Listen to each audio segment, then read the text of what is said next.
같이 자리에서 일어나실까요? 다 같이 자리에서 일어나셔서 하나님께서 우리에게 주시는 말씀 마가복음 1장 16절에서 20절 저와 여러분이 한 절씩 교독하겠습니다. 예수께서 갈릴리 바닷가를 지나시다가 시몬과 그의 동생 안드레가 바다에서 그물을 던지고 있는 것을 보셨다. 그들은 어부였다. 예수께서 그들에게 말씀하셨다. 나를 따라오너라. 내가 너희를 사람을 낚는 어부가 되게 하겠다. 그들은 곧 그물을 버리고 예수를 따라갔다. 예수께서 조금 더 가시다가 세베대의 아들 야고보와 그의 동생 요한이 배에서 그물을 깁는 것을 보시고, 같이 읽겠습니다. 곧바로 그들을 부르셨다. 그들은 아버지 세베대를 일꾼들과 함께 배에 남겨두고 곧 예수를 따라갔다. 아멘. 이 자리에 앉으시기 바랍니다.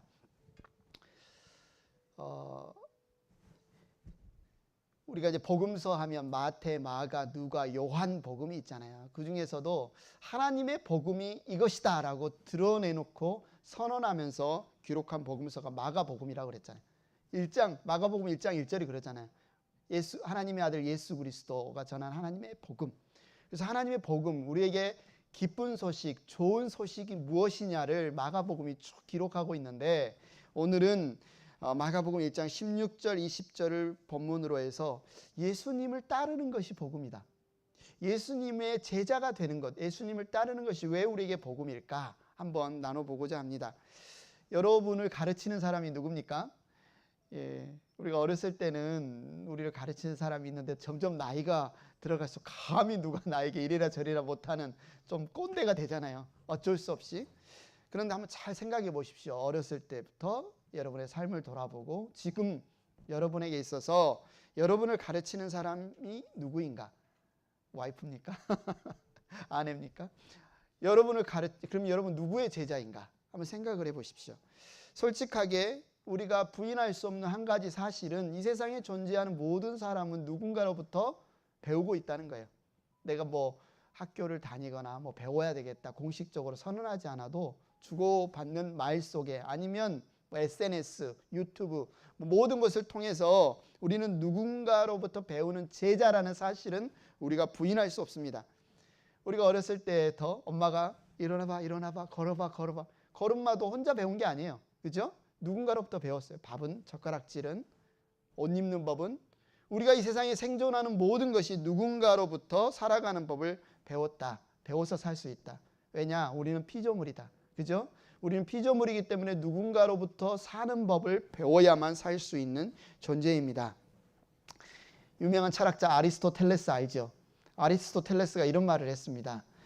우리가 부모에게 진 빚은 생명을 얻었다는 것이지만 사실은 부모에게 진 빚보다 스승에게 진 빚이 더 크다. 왜냐하면 부모는 우리에게 생명을 줬지만 스승은 우리에게 선한 삶을 사는 방법을 알려주기 때문이다. 뭐 인기 있는 한국 예능 프로에 그냥 태어난 김에 사는 남자 뭐 이런 남자가 있거든요. 그냥 낳아놨다고 저절로 크는 게 아니잖아요. 그냥 낳아놨다고 인생을 의미 있게 복되게 사는 게 아니잖아요. 어떻게 우리가 인생을 살 것인가를 알려주는 존재, 스승이 어쩌면 우리를 이 땅에 태어난 부모보다 감사하게 여겨야 될 수도 있다. 이런 철학자의 말이 있어요. 오늘은 이제 이 제자, 예수님의 제자에 대해서 한번 나눠보고자 하는데, 예수님과 우리의 관계에 있어서 예수님이 한 가지 전제, 너희가 나를 믿는다면, 너희가 나의 제자라면 딱 전제를 하나 예수님이 달아놓으신 것이 있는데, 그것은 뭐냐면 예수님을 믿는 모든 사람은 다 예수님의 제자다는 거예요. 한때 한국교회도 그렇고 기독교에서 신자와 제자를 구분할 때가 있었습니다. 신자도 있는데, 예수님을 믿는 신자도 있는데 더 열심히 헌신돼서 따르는 사람을 제자라고 부른다. 뭐 이렇게 가르친 적도 있지만 성경은 절대로 그렇게 가르치지 않아요. 신자가 있고 그 중에 특출나게 더 열심히 있는 사람이 제자다. 아니요. 성경은 모든 신자는 다 제자다라고 말해요. 예수님이 전제를 딱 박아놨습니다. 너희가 나를 믿느냐? 그러면 다 나를 따르는 자다. 나의 동역자다. 이렇게 예수님께서 딱 못을 박아놨습니다. 그래서 어떤 면에서 예수님은 우리의 죄사함을 위해서만 필요한 존재가 아니에요. 우리가 천국 가는 것을 돕는 분으로만 필요한 존재가 아닙니다. 우리의 삶의 모든 영역에 있어서 우리는 예수님을 보고 배워야 돼요. 말하는 법, 사람을 대하는 법, 인간관계, 물질관, 결혼관, 모든 성경에 관해서, 나라에 대해서, 정치관에 대해서 모든 영역에 있어서 우리가 예수님이라면 어떻게 하실까? 예수님은 우리에게 어떻게 말씀하셨는가? 그래서 우리의 삶의 순간순간마다 그분의 가르침과 그분이 함께하기, 그분의 임재를 구하는 것이 어쩌면 그리스도인의 삶이다.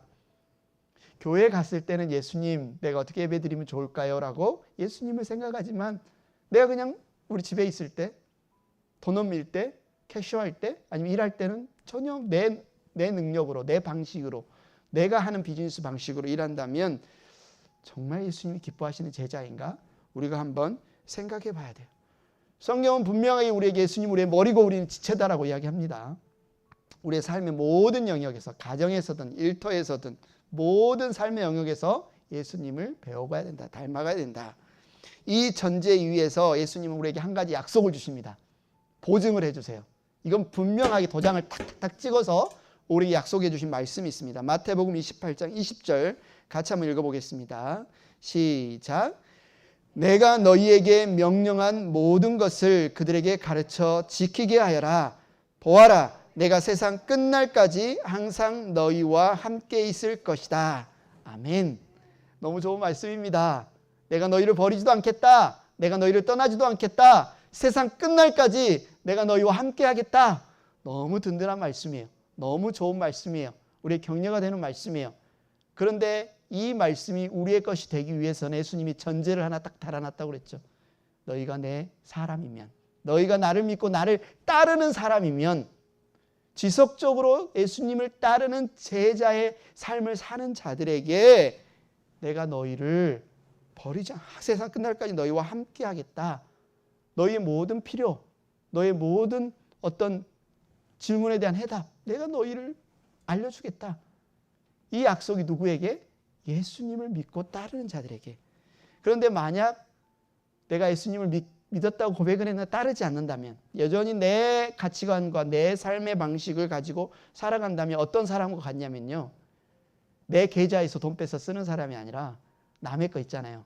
보이스피싱하거나 남의 거 이렇게 해킹해가지고 내 계좌가 아닌데 다른 계좌에서 돈을 빼서 쓰는 사람과 같다는 거예요. 왜요? 이 약속은 누구에게만 주어진 약속이기 때문에 예수님을 믿고 그분을 따르는 제자들에게만. 너희가 나를 믿고 따르는 제자냐? 그럼 내가 항상 너희와 함께 있을 것이다. 딱 약속된 약속이에요. 그렇기 때문에 나는 주님을 따르지 않으면서 주님 이거 공급해 주세요라고 하면 이 약속이 사실은 그에게는 적용이 안 되는 약속이라는 거죠. 이렇게 예수님의 지속적인 제자가 된다. 지속적으로 예수님을 따르는 제자가 된다. 그 결과는 뭐다? 골로새서 3장 17절입니다. 지속적으로 예수님을 따르는 제자의 삶이란 이런 것이다. 같이 한번 읽어보겠습니다. 시작. 그리고 말이든 행동이든 무엇을 하든지 모든 것을 주 예수의 이름으로 하고 그분에게서 힘을 얻어서 하나님 아버지께 감사를 드리십시오. 내가 제자입니까를 어떻게 알 수 있어요? 모든 것을 주 예수님의 이름으로 한다는 거예요. 그러면 주 예수님의 이름으로 한다는 뜻이 무슨 뜻입니까? 주 예수님을 위해 한다는 뜻이죠. 내가 이것을 하는 것은 주님을 위해 하는 겁니다. 주님을 위해 밥을 먹고, 주님을 위해 커피도 마시고, 주님을 위해 일도 하고, 주님을 위해 예배를 드리고, 주님을 위해 자녀도 키우고, 또 다른 말로는 주님을 대신해서 하는 거예요. 주님을 따른다는 것은 주님이라면, 예수님이라면 지금 우리의 삶에서 어떻게 사셨을까를 성경을 통해서 또 기도를 통해서 내게 알려주신 그분의 뜻을 내가 실현시키기 위해서 사는 것이 주 예수의 이름으로 사는 겁니다. 그래서 내 모든 삶의 영역에서 주님을 위해서, 주님을 대신해서 행하는 게 주 예수님의 이름으로 한다는 거예요. 말이든 행동이든 무엇을 하든지. 그렇기 때문에 그 일은 당연히 주님이 힘을 공급해 주시겠다는 겁니다. 시험 보는 것도, 공부하는 것도 주님이 힘을 공급해 주시겠다라고 약속을 하는 거죠. 이것은 주 예수님이 우리에게 명령한 모든 것을 지키는 법을 배운다. 마태복음 28장 20절에 그랬잖아. 너는 내가 명령한 모든 것을 가르쳐서 제자로 삼는 그들이 가르쳐서 지키게 하라. 이렇게 할 때 무슨 결과가 우리에게 주어지느냐? 이제 우리의 삶의 방식이 누구의 삶의 방식으로 바뀌는 거예요? 예수님의 삶의 방식으로 내 삶의 방식, 내 내면, 내 삶의 라이프 스타일, 나의 가치관이 바뀌는 것이 제자다. 성경은 이렇게 이야기를 하고 있죠. 다른 말로 자기를 부인하고 자기 십자가를 지고 나를 따르는 자가 제자다. 어떻게 해요?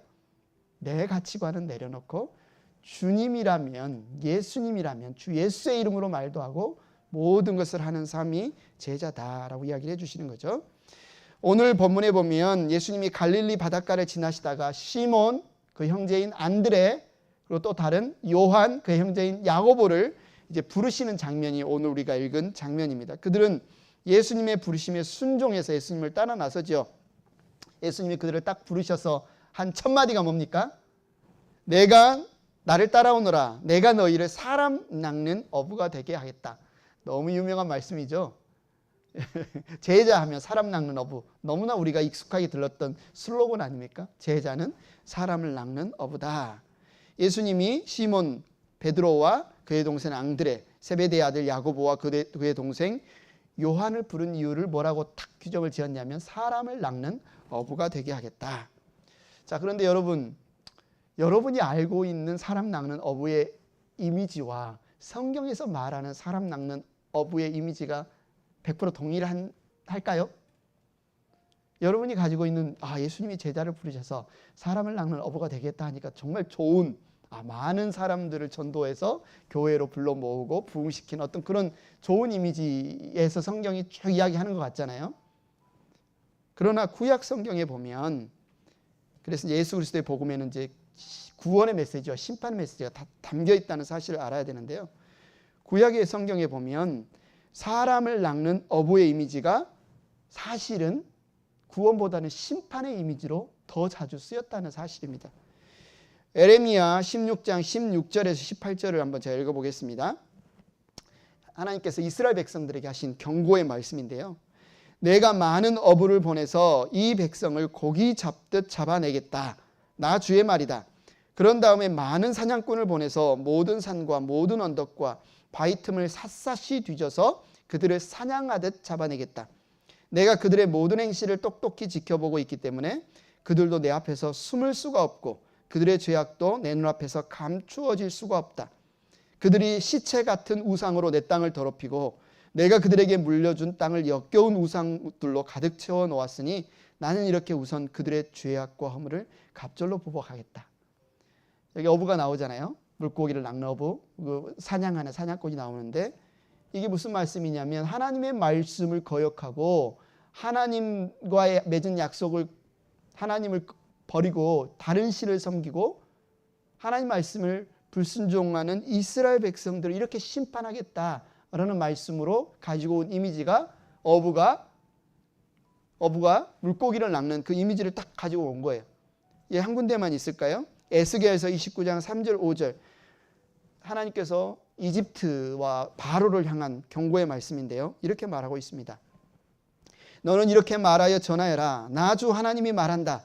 이집트 왕 바로야, 내가 너를 치겠다. 나일강에서 누운 커다란 악어야, 네가 나일강을 네 것이라고 하고 네가 만든 것이라고 한다마는 내가 갈고리로 내 아가미를 꿰고 내 강의 모든 물고기들이 네 바늘에 달라붙게 해서 네 비늘 속에 달라붙은 강의 모든 물고기와 함께 너를 강 한복판에서 끌어내어 너와 물고기를 다 함께 멀리 사막에다 던져버릴 것이니 너는 허허벌판에 나둥그러질 것이다. 내가 너를 들짐승과 공중의 새에게 먹이로 주었으니 다시는 너를 주워오거나 거두어오는 사람이 없을 것이다. 이것도 이집트와 그 바로, 하나님을 대적한 이집트와 바로를 심판하겠다라는 말씀을 어떤 장면이요? 어부가 물고기를 낚듯이, 악어가 상징하는 게 이제 바로인데 악어와 그 악어에 붙어있는 물고기들을 꺼내서 사막에 던지는 이런 장면으로 표현하고 있어요. 이 두 사례를 볼 때 물고기를 낚는 이 행위는 구약 성경에 분명히 어떤 의미가 담겨 있다? 심판의 의미가 담겨 있다. 다시 오늘 본문으로 돌아와 그러면 예수님이 제자들을 불러서 내가 사람을 낚는 어부가 되게 하겠다. 이 말에 그러면 심판의 의미가 담겨 있을까요? 아니요. 두 가지 의미가 다 담겨 있습니다.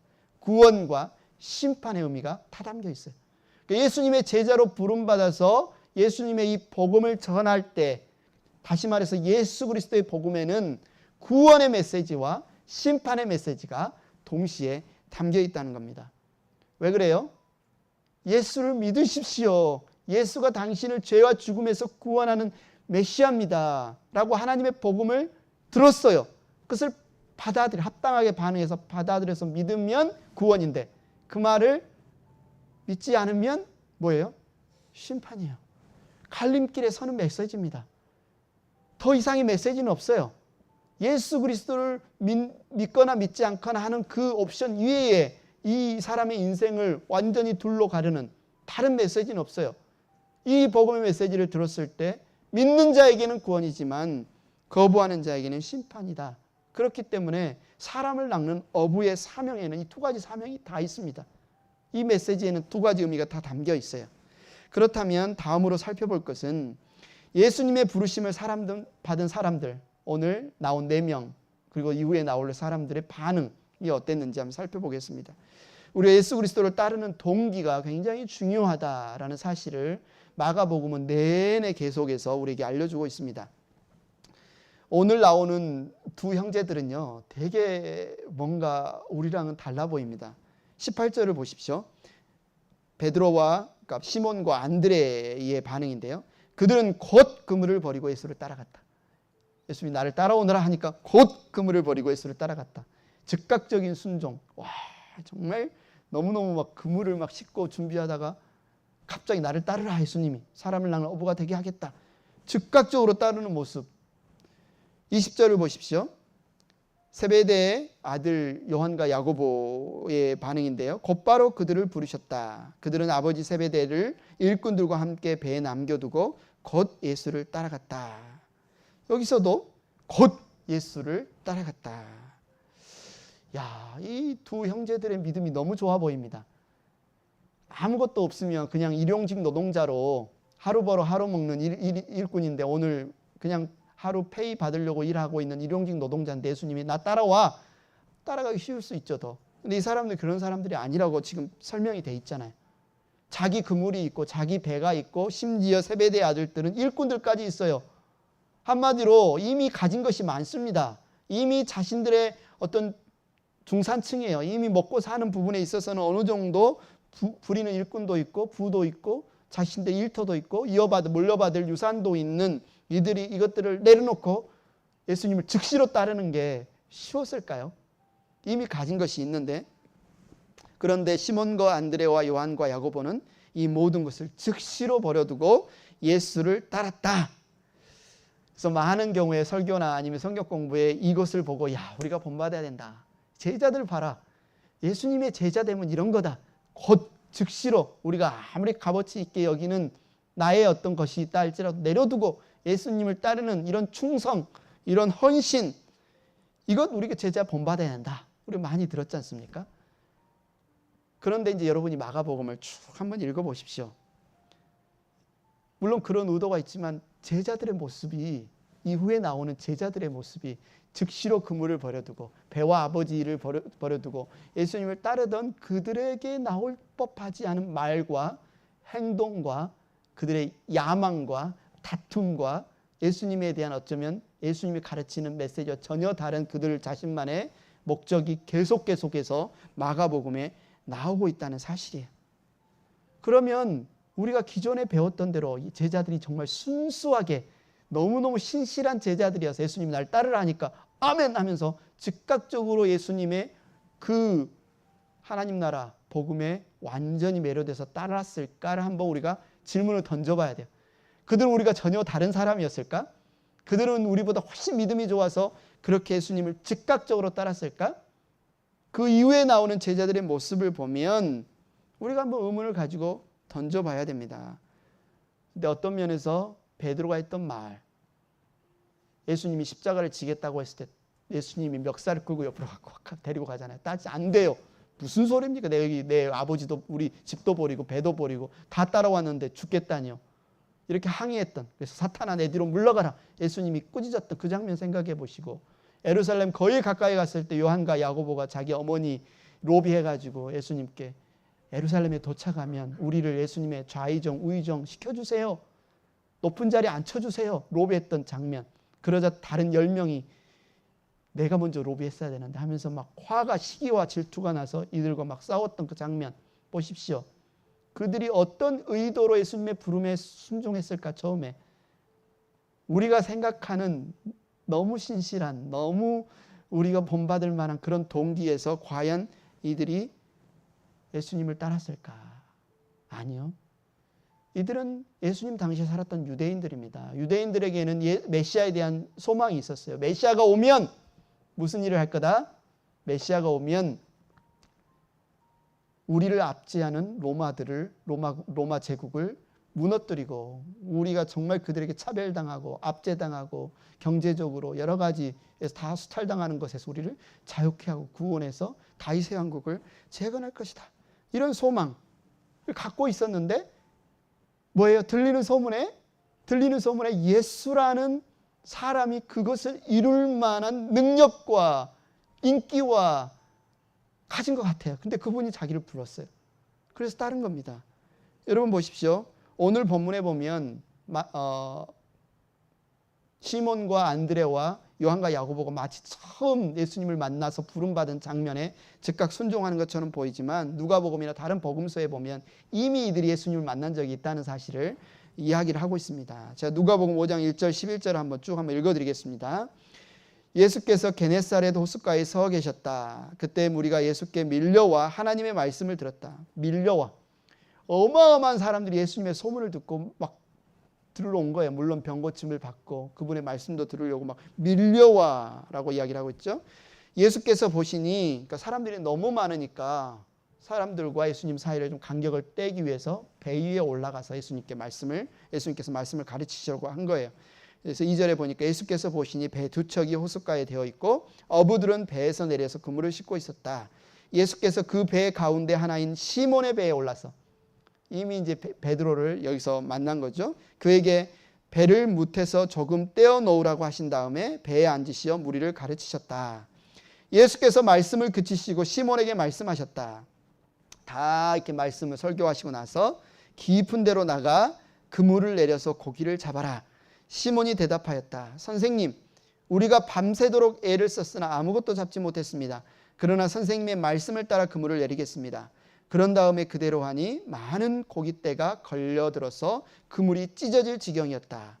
그래서 그들은 다른 배에 있는 동료들에게 손짓하여 와서 자기들을 도와달라고 하였다. 그들이 와서 고기를 두 배에 가득 채우니 배가 가라앉을 지경이 되었다.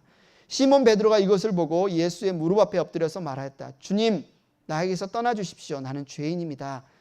베드로 및 그와 함께 있는 모든 사람은 그들이 잡은 고기가 엄청나게 많은 것에 놀랐던 것이다. 또한 세베대의 아들들로서 시몬의 동료인 야고보와 요한도 놀랐다. 이게 다 기록하고 있죠. 시몬과 안드레와 야고보와 요한이 이미 다 예수님이 가르치신 말씀도 들었고 그가 행하신 이적도 보았어요. 특히 자신들의 전문 분야 물고기 잡는 것에 있어서의 이 놀랄만한 일을 경험을 했습니다. 예수께서 시몬에게 말씀하셨다. 두려워하지 말아라. 이제부터 너는 사람을 낚을 것이다. 그들은 배를 무태된 뒤에 모든 것을 버려두고 예수를 따라갔다. 한마디로 말한 것은 베드로와 요한과 야고보와 안드레가 이미 예수님에 대해서 알고 있었다. 그리고 예수님이 그들 앞에서 실제 그들의 삶의 현장에서 행하신 이적도 보았다라는 것입니다. 그러면 이들만 그랬을까요? 세리 마태, 다른 말로 레이라고 하는 이 세리를 부르시는 장면이 누가복음 5장 27절에 나옵니다. 그 뒤에 예수께서 나가셔서 레이라는 세리가 세간에 앉아있는 것을 보시고 그에게 말씀하셨다. 나를 따라오너라. 레이는 모든 것을 버려두고 일어나서 예수를 따라갔다. 만약에 처음 본 사람이라면 여러분의 자녀가 길에서 누가 나 따라와 했는데 즉각적으로 이렇게 누군가를 따라간다면 여러분 장려할 만한 일이에요? 참 우리 자녀들이 참 신실해 이렇게 할 수 있어요? 아니요. 그러면 레이는 그래요? 전혀 모르는 사람, 처음 본 사람, 듣도 보도 못한 사람 나를 따라오너라. 근데 자기 직업, 자기 잡을 내려놓고 즉각적으로 따른다고요? 아니죠. 레이 자체도 이미 예수님에 대한 소문을 들었다는 겁니다. 예수님이 어떤 일을 행하셨고 어떤 가르침을 하고 어떤 분이신지를 이미 들어서 어느 정도 지식이 있어요. 예수님에 대해서. 예수님의 정보가 있어요. 근데 그분이 자기를 부른 겁니다. 나를 따라오너라. 그래서 따른 거예요. 그래서 따른 겁니다. 그런데 이들이 생각하는 메시아와 예수님이 오셔서 메시아로 오셔서 행하시는 일 가운데는 뭐가 있어요? 갭이 있어요.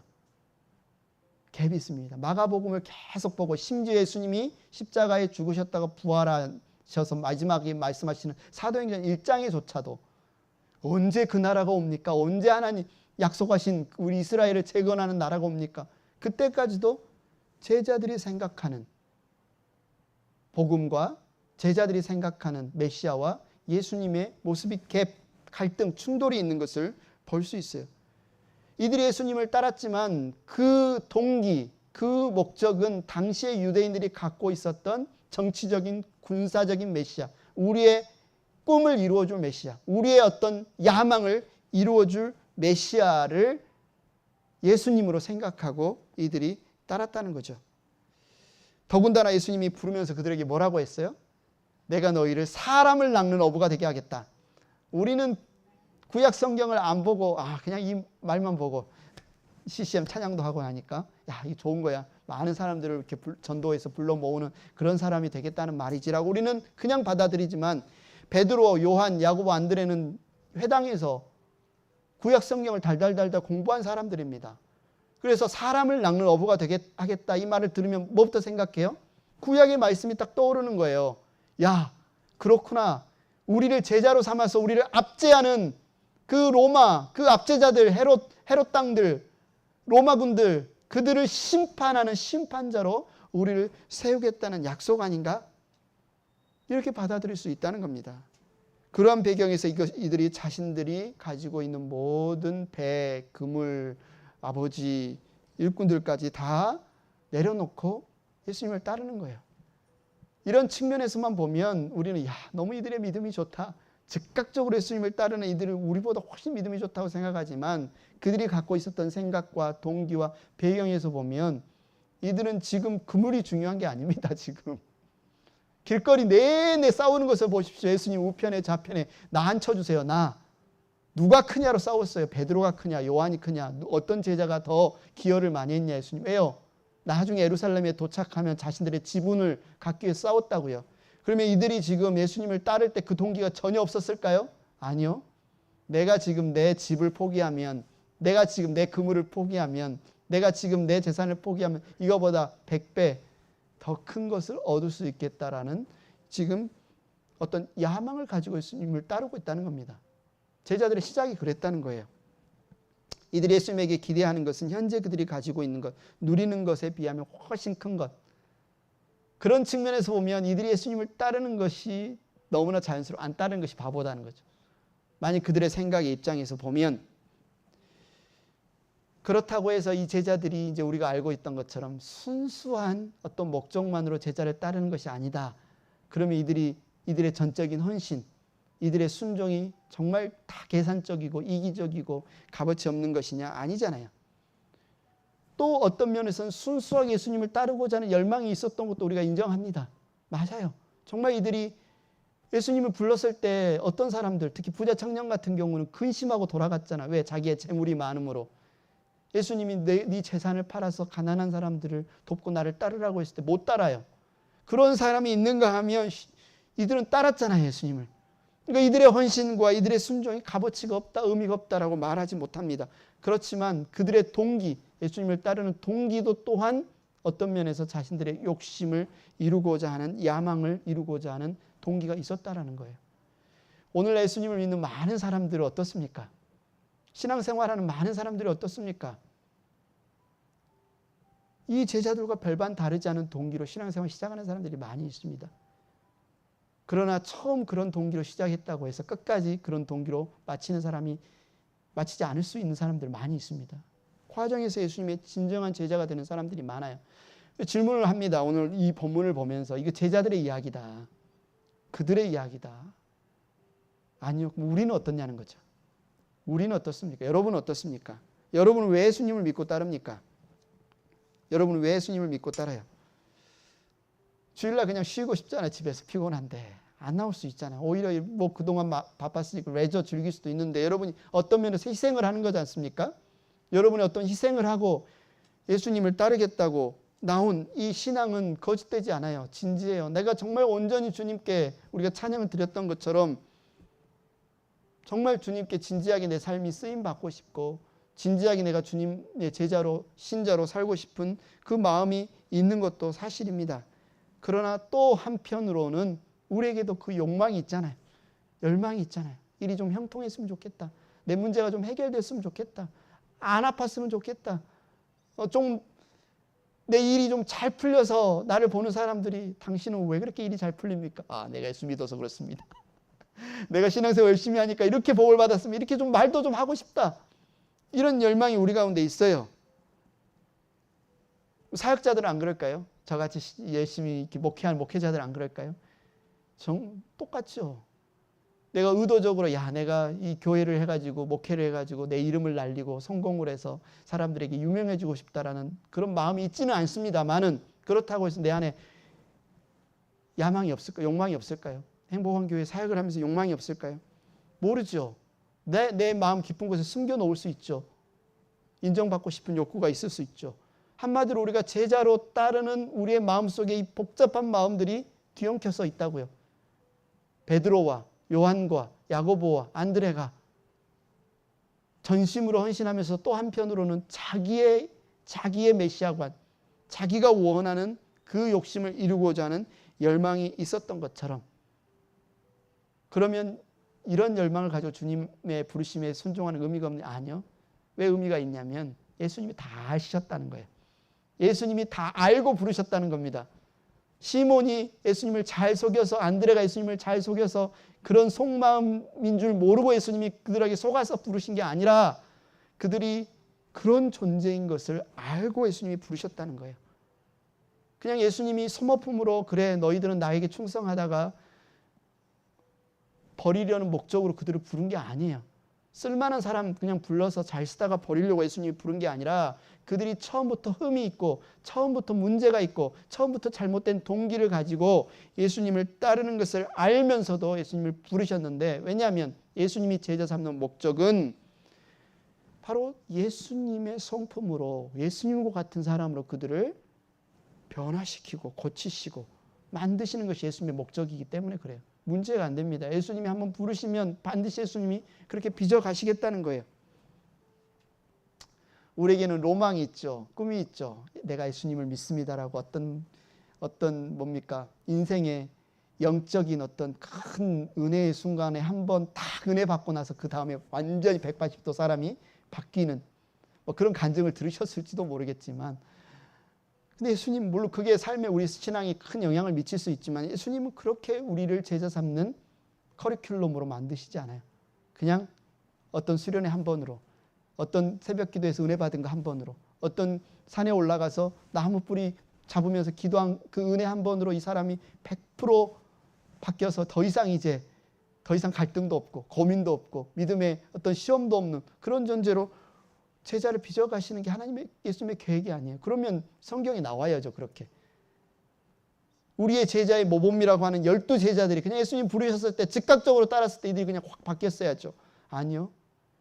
예수님이 십자가에 지시는 그날까지 이들이 도망가고 부활하셔서 40일 동안 같이 하시면서 하나님 나라 일을 가르쳤는데도 우리 이스라엘은 언제 회복되는데 묻고 있고 근데 이들이 언제 드디어 깨닫게 됩니까?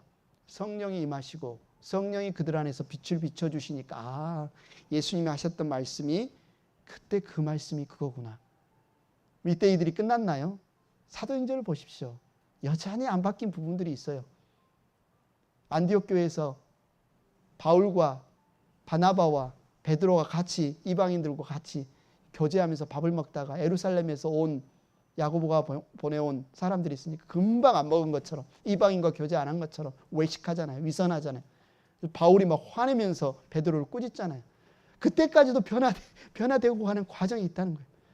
전승에 의하면 로마의 큰 네로의 핍박이 있었을 때 베드로가 자기 목숨이 아까워서 도망 나오잖아요. 살려고.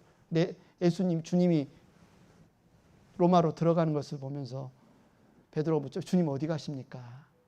네가 죽기를 거부하고 도망가니까 내가 또다시 십자가에 못 박히러 간다.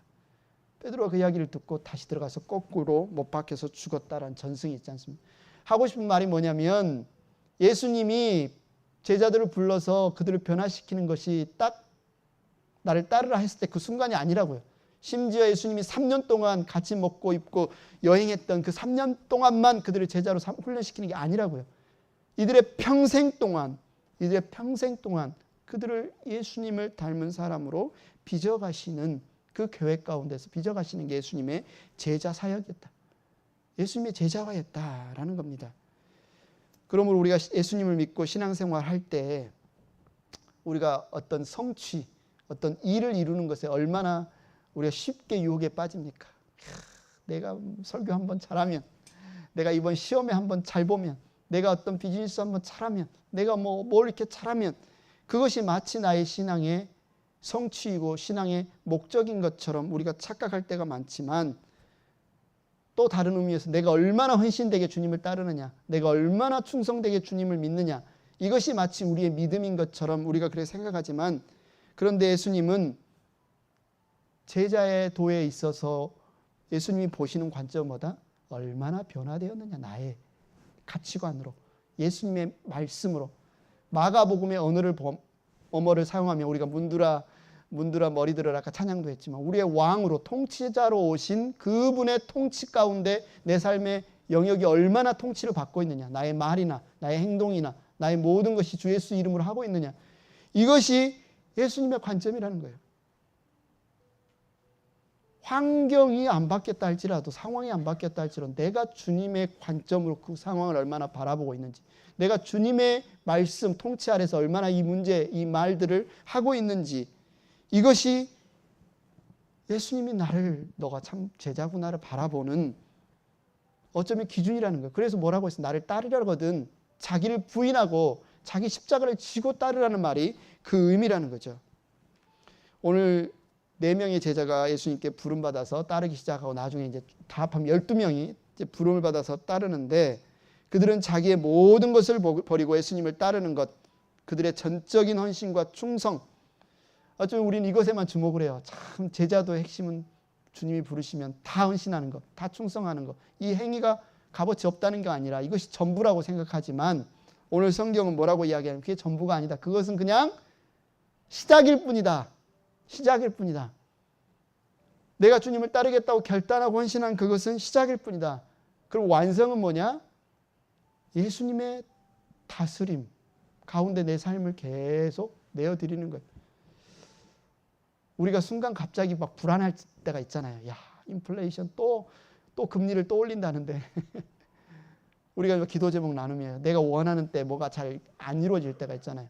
막 불안하잖아요. 그러나 그때에도 예수님이 살아계시고 예수님이 우리의 메시아이시고, 예수님이라면 어떻게 하실까? 그분의 말씀과 그분의 통치 가운데 내 감정, 내 두려움, 내 생각까지도 내려놓으면서 평화를 누릴 수 있다면, 이것이 예수님이 우리에게 주시고자 하는 구원, 어쩌면 우리를 빚어가시는 제자도라는 겁니다.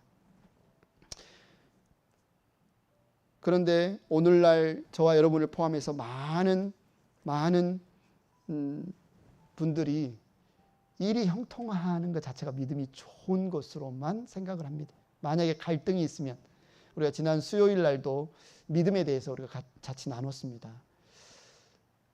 그 예수님이 변화산에서 내려와서 이제 귀신 들린 한 아이의 아버지에게 이야기했던 장면을 나눴는데, 그 아버지가 이야기합니다. 할 수 있거든 우리 아이를 좀 고쳐주세요. 예수님이 할 수 있거든이 무슨 말이냐? 믿는 자에게 능치 못할 일이 없다. 그래서 이 아버지가 아주 모순되는 말 2가지를 합니다. 내가 믿습니다. 내가 믿음이 없으니 나에게 도와주십시오. 내가 믿는데 믿음이 없다고 이야기를 해요. 성경에 우리가 그렇습니다. 내가 전적으로 헌신하는데 어쩌면 내 동기가 잘못될 때가 있어요. 내가 전적으로 주님을 따르고 싶은데 어떤 면에 두렵기도 해요. 내가 주님을 사랑하지만 또 나 자신의 욕심을 사랑해서 이 갈등이 있다고요. 그런데 갈등이 있는 것이 우리가 비정상적이냐? 아니라는 겁니다. 우리가 주님을 따르는 자에게 오히려 충돌이 있을 수 있다. 예수님을 따르는 제자들이 자신들의 목적의 충돌과 예수님이 그들을 빚어가시는 그 말씀의 충돌이, 갈등이 있었기 때문에 베드로가 예수님이 내가 예루살렘에 올라가면 죽겠다고 했을 때 멱살을 끌고 가서 예수님 그러면 안 됩니다라고 충돌하잖아요. 갈등을 일으키잖아요. 우리가 그럼 알아야 될 게 뭐 이거라는 거예요. 우리의 갈등이 있을 수 있어요. 우리의 갈등이 있을 수 있습니다. 항상 100% 갈등 없이 100% 그냥 예스맨으로 하나님께 그렇게 충성과 헌신만 하는 존재가 우리가 아니다는 거예요. 그럼에도 불구하고 우리가 감사하고 기뻐할 수 있는 것은 그걸 알고 주님이 우리를 부르셨다는 거예요. 그런 갈등을 알고 부르셨고 그 영역을 예수님이 빚어가시겠다는 거예요. 그 영역을 우리로 자유케 할 수 있도록 예수님이 하나님과의 관계에서 우리 아버지의 말씀이 나의 양식이다. 아버지의 뜻을 행하는 것이 나의 기쁨이다라고 말하는 그 자리까지 우리를 이끌어가는 그것이 구원이라는 겁니다. 여러분, 세상에서 가장 힘든 게 뭔지 압니까? 세상에서 가장 힘든 존재가 누군지 압니까? 나와의 관계에서 가장 나를 힘들게 하는 존재가 누군지 알아요? 누구예요, 여러분은? 누가 여러분을 가장 힘들게 하는 존재예요? 맞습니다. 나 자신이에요. 우리 집사님 말한 건 나 자신이에요. 제일 나를 힘들게 하는 존재가 나 자신이에요. 신앙에 있어서 가장 고치기 힘든 게 나 자신입니다. 그런데 예수님이 약속하신 거예요. 나를 따라오너라. 내가 너를 고쳐줄게. 이게 복음 아닙니까? 이게 복음 아니에요? 예수님이 가장 내가 바꾸기 힘들고 내가 변화시키기 힘든 나를 빚어가 주시겠다는데, 나를 바꿔주시겠다는데, 나를 하나님의 사람으로 빚어주시겠다. 이게 복음 아닙니까? 이 나를 따라오면, 네가 나를 따라오면, 나를 믿고 따라오면 내가 그렇게 하겠다. 누가요? 내가 고친다고요? 아니요. 예수님이 고치신다. 예수님이 고치신다. 우리에게는 아무리 우리가 열심으로 헌신을 했든 아무리 우리가 열심으로 충성을 했든 그건 고작 헌신과 충성일 뿐이에요. 고작 발걸음 하나 내디딘 거예요. 고작 요단강에 그냥 발걸음 예수님 말씀에 했더니 요단강이 말랐어요. 마르게 한 건 예수님이 있죠. 하나님이 있죠. 내가 강을 마르게 한 게 아니에요. 나는 고작 순종해서 홍해를 향해서 발을 내딛는데 하나님이 그냥 홍해를 가르시는 거예요. 나의 무슨 대단한 결단, 대단한 헌신, 대단한 충성 있다고 생각하지 마십시오. 나는 그냥 발 하나 내딛었을 뿐인데 하나님이 그 길로 나를 이끌어 가시는 거예요. 그런데 우리가 신앙생활 하면서 우리에게는 이런 불평이 있어요. 내가 이렇게 헌신했는데, 내가 이렇게 충성했는데 왜 내 기도 안 들어주십니까? 왜 나에게 어려움을 주십니까? 나의 갈등, 이 문제가 왜 해결되지 않습니까? 우리 하나님이 여러분에게, 우리 예수님이 여러분에게 뭐라고 이야기하십니까? 너의 충성과 헌신과 열심 내가 안다. 인정한다. 그러나 너의 살 길은 그 충성과 열심과 헌신이 아니라 내 말씀, 내 입에서 나오는 말씀으로 아멘하며 사는 것이다. 아멘하며 사는 것이다. 그래서 나는 너의 전 인생에 걸쳐서 내가 너를 고쳐주겠다. 내가 너를 빚어가 주겠다. 너의 열심으로 너를 바꾸는 게 아니다. 내가 너를 빚어가 주겠다. 하나님이 이렇게 말씀을 하시는 겁니다. 하나님은 알아요. 그래서 우리가 생각하기에 아까 뭐 사냥꾼을 보내서 어부를 보내서 막 물고기를 잡듯이 너희의 행위를 샅샅이 보고 이스라엘을 막 책망하시면서 경고하시는 그 말씀이 마치 하나님과 이스라엘이 싸우는 것 같은 모습이잖아요. 맞습니다. 하나님의 복음은요, 우리가 생각하는 지옥을 향해서 걸어가고 있는, 멸망의 낭떠러지를 향해서 걸어가고 있는 우리와 싸우시는 게 복음이에요. 그거 아니라고, 그거 가지 말라고, 이쪽으로 오라고, 여기가 너에게 평안을 주는 길이라고, 우리는 아니라고, 이 길이 맞다고. 그럼 뭐예요? 하나님이 우리를 사랑하시고 우리를 구원하시겠다고 약속하신 분이라면 그냥 내버려둬요? 아니요. 우리가 싸우시는 겁니다. 내 욕심과 싸우시는 거예요. 그래서 복음은 뭐다? 예수님을 따르라고 하나님이 우리가 싸우시는 거예요. 거기에 갈등이 있고 거기에 충돌이 있고, 우리가 자녀를 키울 때 싸우잖아요. 안 먹는다고, 야채 안 먹는다고 먹으라고 싸우고, 양말 안 신는다, 신으라고. 우리가 자녀를 키우는데 그냥 싸움의 연속이지 않습니까?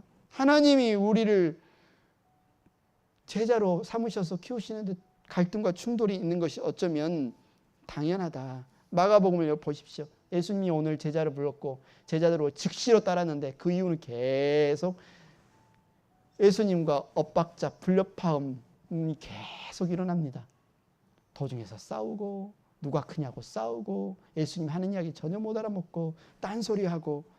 그런데 여러분 우리 복음서를 보고 신약 성경을 보시죠. 그들이 다 나중에 어느 자리까지 갔습니까? 예수님과 같이 십자가를 진 자리까지 가잖아요. 그게 불행이 아니라 그게 승리의 증거라고요. 우리도 그 자리에 서게 하실 약속을 하나님이 주신다.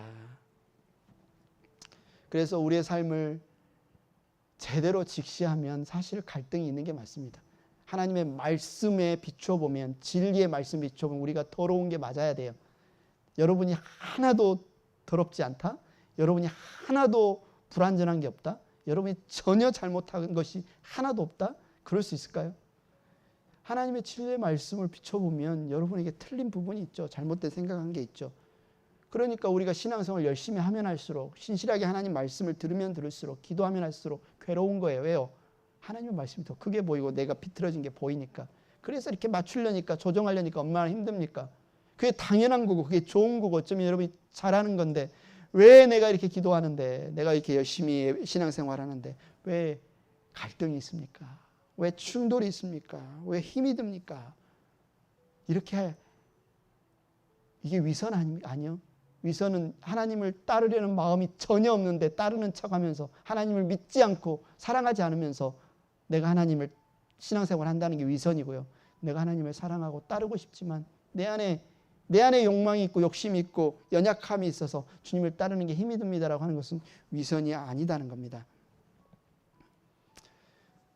여러분이 그냥 예수님 안 믿고 세상 사람들처럼 살았다면 갈등이 없을 거예요. 물론 내가 더 많이 갖고자 하는 갈등은 있었겠죠.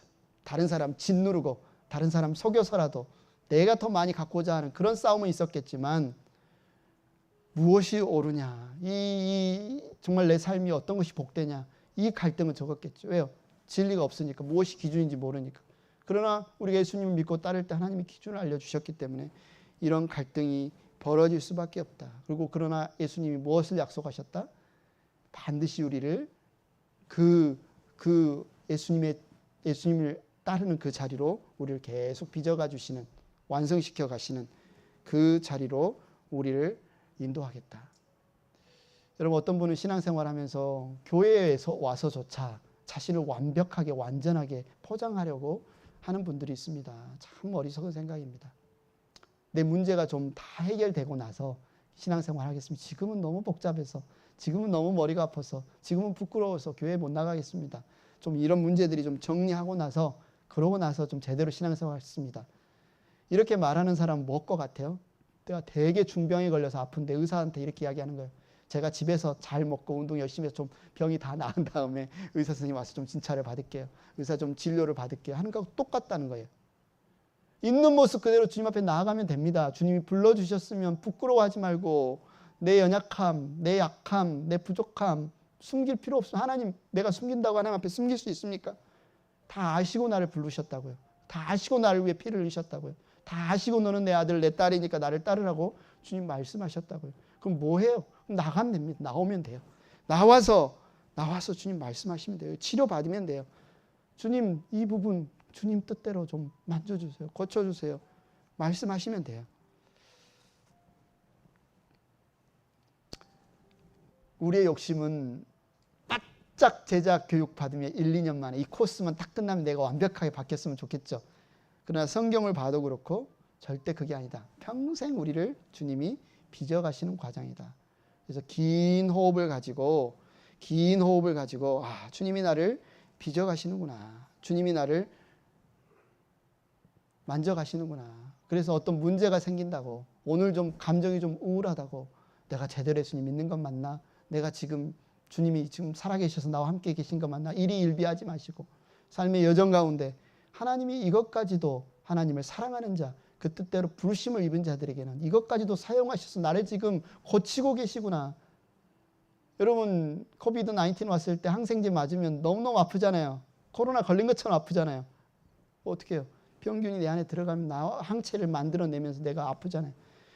내 삶에 있어서 이런 갈등, 고민, 문제가 생길 때 주님을 사랑하는 자, 그분을 믿고 따르는 자들은 이것을 합력하여 주님이 나를 지금 빚어가시는, 지금 내 안에 항체를 만드는, 내 안에 지금 나를 다듬어 가시는 과정이구나. 이게 복음이구나. 지금 이게 은혜구나. 예, 그렇게 여러분이 기뻐하고 감사했으면 좋겠습니다. 여러분 포기하지 마십시오. 우리 찬양팀 앞으로 나오시고요.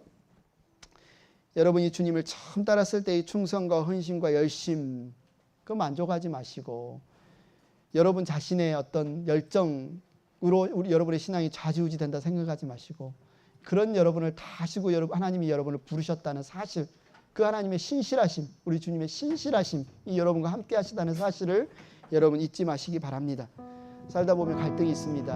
고민이 있습니다. 문제가 있습니다. 그런 하나님이 이것을 허락하신 이유는 이것을 통해서 여러분을 아름답게 주님의 신부로 빚어가시는 그 사실인 것을 여러분이 신뢰하고 믿으시기를 바랍니다.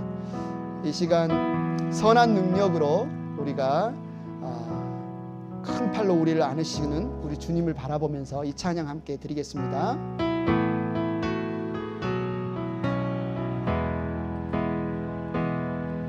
주 선한 능력으로 안으시네 그 크신 팔로 날 붙드시네 절망 속에도 흔들리지 않고 사랑하는 주 얼굴 보아리 선한 능력으로 일어서리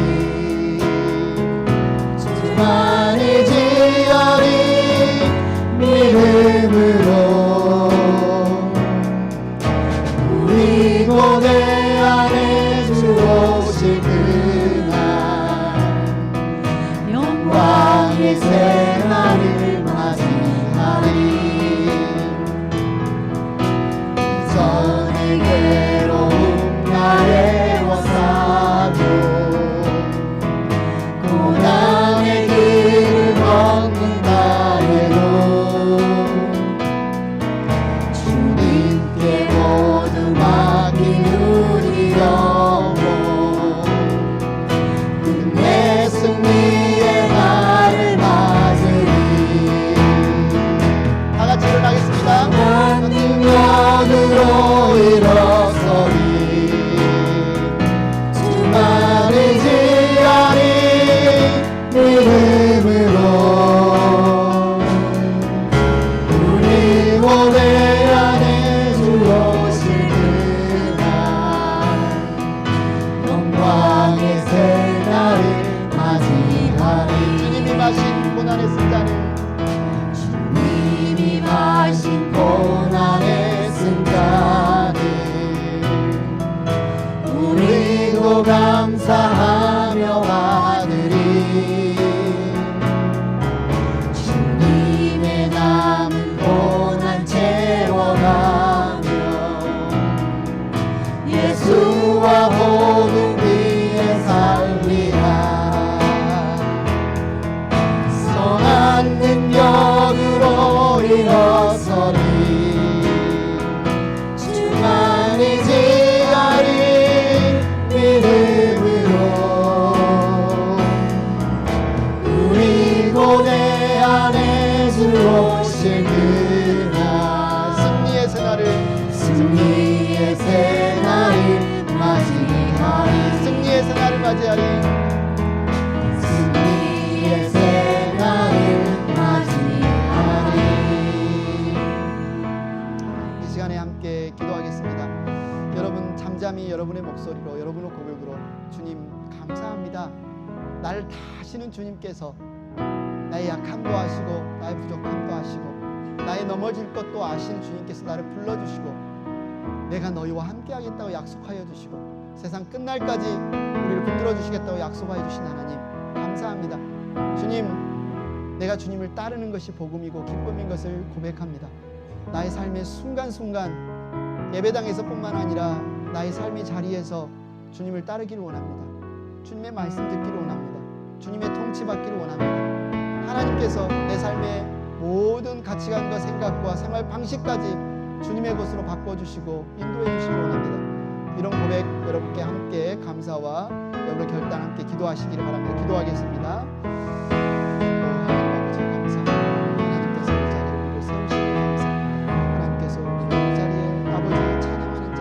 주님의 이름을 부르는 자로 아버지 나를 부인하고 내 십자가를 지고 주님을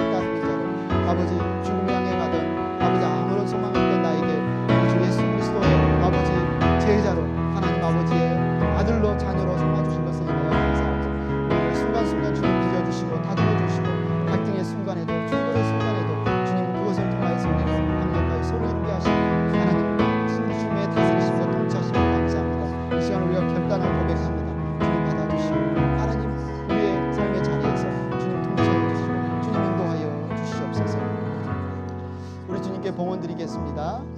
사랑이 많으신 주님, 너무나 감사합니다. 우리가 주님을 주님이라 부르고 하나님을 아버지라 부르는 것이 기적입니다.